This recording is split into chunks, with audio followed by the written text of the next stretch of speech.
I rise today extremely emotional because of the impact that this housing package bill will make on the ground in communities across the state of New York.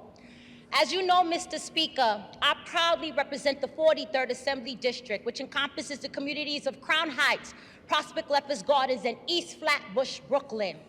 Ground zero for gentrification and ground zero for displacement. I want to create a scenario, not a hypothetical one, but one that is very real for the residents that I represent, who are suffering with preferential rents, who, upon renewal of their lease, can see upward tick of $300 to $500 to $600 in just one rental increase. I'm talking about individuals who have to choose constantly between paying the rent or food, let alone paying the rent and prescriptions.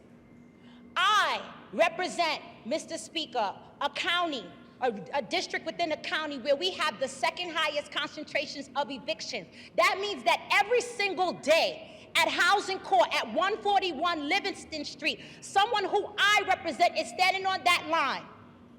They're standing on that line from the very laws that we have put on the books here in the state legislature, the very laws that we will reform today. We have been subjected to abuse by programs that were supposed to help to, protect our rental stock, but by greedy landlords and greedy developers, it was abused. I'm talking directly, Mr. Speaker, about MCIs, the criminality of it. I'm so proud with this bill that we have lowered the cap to 2% statewide. Mr. Speaker, the most abused program in the state of New York, individual apartment improvements, IAIs.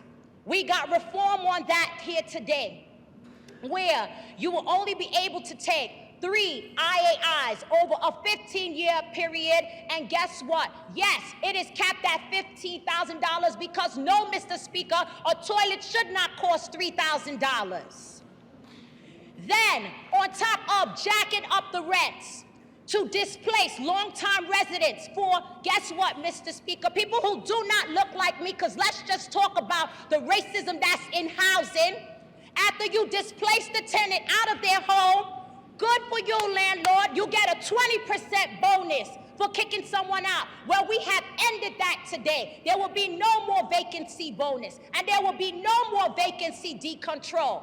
I hear people talking about it here today, that the landlords are going to suffer. The buildings will fall in disrepair. But I'm here to put it on the record that the buildings are already in disrepair. We have mold. We have all kinds of things that are going on in buildings. Stop clapping. We have so many things that are going on in buildings that is despicable housing conditions that none of these people will want their mothers to live in, but they think it's fit for our constituents to live in it. And today we say no more. And you know what, Mr. Speaker? Let me just say thank you.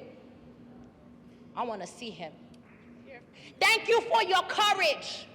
Thank you for your courage. Thank you for your courage for bringing a bill like this to the floor. When I reached here to the New York State Legislature, it was to my dismay at where we were with the housing laws in 2015. We didn't get any real changes, minimal fake changes that did nothing but, gloss the surface just to say we did something.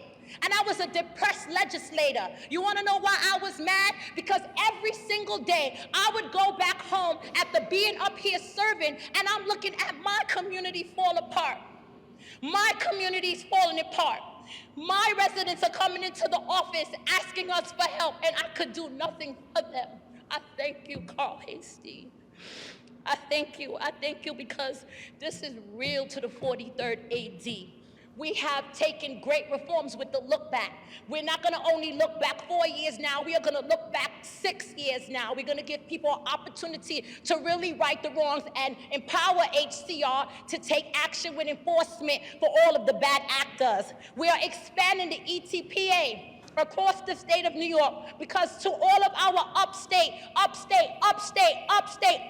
allies, guys, I want you to know that we love you. And I'm from Brooklyn and I love you. And we will support you. And we will advocate for you. And we will continue this fight for years and years and years to come. And so we did not get all of good cause eviction, but we got elements of it, and we will continue to keep pressing. We heard your voices, and we promise you to continue to fight for you. Today we are saying no more, and we are putting it on the record. There's going to be no more blacklisting. There will be no more displacement, disenfranchisement. We say yes to transparency. We say yes to housing stability. We say yes to the empowerment of our community with prosperity, because we deserve housing justice for all, not just for some, Mr. Speaker, but for all. Oh, God. I want to speak directly to the residents of the 43rd Assembly District, and I want to tell them how much I love you. I don't claim to be perfect as a legislator. I show up every day, everywhere, just Diana Richardson, and I thank you guys for loving me. There's nothing greater than this moment for me to be able to have worked with some of the most dynamic colleagues in this House, who showed a spirit of resiliency. Even when we felt like we were losing, we still kept going. And it was them, alongside you guys who loved me, that allowed us to be here today. We are gonna be changing lives, because there's a recipe to homelessness and there's a recipe to displacement. And today we just remixed that recipe and we're serving a new meal.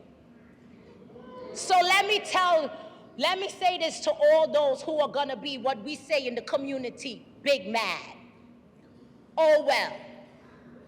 I say oh well. Oh well, because in these chambers and in these halls, the influence has swung justice in the wrong direction for far too long, and now we have a crisis on our hand. And through your same greed, you brewed a spirit of new leadership in so many of us who are here, and we are very unapologetic and very unafraid. So bring on whatever you got after this, because we are ready for the battle.